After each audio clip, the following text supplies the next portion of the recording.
ભરૂચ નજીક નર્મદા પરનો ભારતનો પ્રથમ 8 lane extradosed bridge, Delhi Mumbai એક્સપ્રેસવેનો એન્જિનિયરનો ચમત્કાર. ભરૂચ નજીક નર્મદા નદી પર નિર્માણ પામેલા ભારતનો પ્રથમ 8 લેન એક્સ્ટ્રા ડોઝ બ્રિજ હવે દેશના ઇન્ફ્રાસ્ટ્રક્ચર ક્ષેત્રમાં એક ઐતિહાસિક સિદ્ધિ તરીકે ઉભરી આવ્યો છે. દિલ્હી મુંબઈ એક્સપ્રેસવેનો મહત્વપૂર્ણ ભાગ ગણાતો આ બ્રિજ આધુનિક એન્જિનિયરિંગ અને ટેકનોલોજીનો અનોખો નમૂનો માનવામાં આવે છે. દિલ્હી અને મુંબઈને જોડતા મહત્વાકાંક્ષી એક્સપ્રેસવેને દેશનો સૌથી લાંબો માર્ગ પ્રોજેક્ટ છે, જેના કારણે બંને શહેરો વચ્ચેનો મુસાફરીનો સમય આશરે 10 થી 12 કલાક જેટલો ઓછો થયો છે. 2.22 કિલોમીટર લાંબો આ નર્મદા બ્રિજ ખાસ ડિઝાઇનથી બનાવેલો ભારતનો પ્રથમ 8 લેનનો એક્સ્ટ્રા ડોઝ રિવર બ્રિજ છે. બ્રિજના નિર્માણ દરમિયાન ભૌગોલિક અને જળસ્તરની પડકારજનક પરિસ્થિતિઓ વચ્ચે કામ કરવું પડ્યું હતું. 150 ટન ક્ષમતા ધરાવતા 8 ગોલિયાથ ક્રેન દ્વારા બ્રિજના સેગમેન્ટને ઊંચકવામાં આવ્યા હતા. આ પ્રોજેક્ટમાં અંદાજિત 32,000 મેટ્રિક ટન સ્ટીલનો ઉપયોગ થયો છે, જ્યારે 700 મેટ્રિક ટન સ્ટે કેબલ્સ જર્મનીમાંથી આયાત કરવામાં આવ્યા હતા. બ્રિજના પાઇલ અને પાયલોનની ઊંચાઈ લગભગ 29 માળની ઇમારત જેટલી છે. નિર્માણ દરમિયાન 2 વખત નર્મદા નદીમાં આવેલા પૂર, કોરોના લોકડાઉન, મોન્સૂન અને બદલાતી જળસ્તરની પરિસ્થિતિઓને કારણે કામમાં અનેક અવરોધો આવ્યા છતાં ઇજનેરો અને કામદારોના પ્રયાસોથી પ્રોજેક્ટ પૂર્ણ થયો અને આજે આ બ્રિજ ઉપરથી હજારોની સંખ્યામાં વાહન ચાલકો સરળતાથી પસાર થઈ રહ્યા છે. આ બ્રિજ માત્ર માર્ગ વ્યવહાર માટે નહીં, પરંતુ દેશના આધુનિક ઇન્ફ્રાસ્ટ્રક્ચર વિકાસનું પ્રતીક બની રહ્યો છે.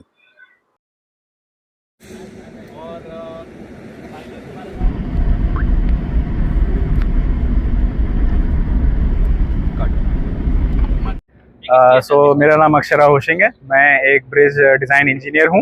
हम लोग यहाँ पे खड़े हैं जो एक extra dose cable stay bridge है जो कि नर्मदा रिवर के ऊपर बनाया गया है। एग्जीक्यूशन वाइज आप देखें तो वी हैड अनप्रेसिडेंटेड चैलेंजेस। यहाँ पे back to back high floods आ चुके हैं, तो उसके कारण जो टेम्परेरी ब्रिजेस था वो भी वॉश आउट हुआ।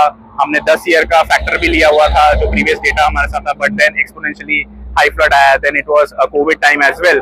ये सब चैलेंजेस के बाद भी आप देख सकते हैं magnificent job has been done by the engineers.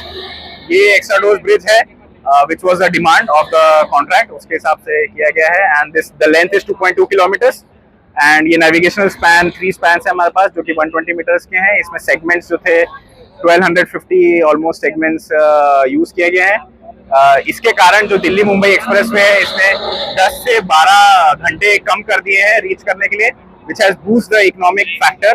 Ankleshwar and Bharuch which is almost already are Asia's India's biggest hub, अब उनको और भी इकोनॉमिक बूस्ट मिला है which has created hundreds and thousands of jobs. ये ब्रिज में जब निर्माण हो उसके पहले कितने डिजाइन आए थे, इसमें से ये अप्रूव हुआ? इसमें सेवरल डिजाइन्स आते हैं, इसमें कॉन्सेप्ट किए जाते हैं, बट अल्टीमेट चैलेंज होता है कि आप जब ब्रिज कंस्ट्रक्शन कर रहे हैं तो उस समय आपको जो चैलेंजेस ऑन ग्राउंड दिया जाता है उसके कारण अगर कुछ वेरिएशन होता है तो वो चेंजेस आते हैं। अब नेविगेशन की रिक्वायरमेंट जैसे अगर बाद में आई है तो we definitely go and increase the span. तो ये सब चेंजेस भी एज एन ऑन व्हेन आपके पास एक ड्राइंग्स रहता है, डिजाइन रहता है, बट जैसे जैसे आप कंस्ट्रक्ट करते रहते हैं अगर भी रिक्वायर चेंजेस तो हम चेंजेस उसको करते रहते हैं। नेविगेशन के लिए क्या खास तौर पे ध्यान दिया गया है?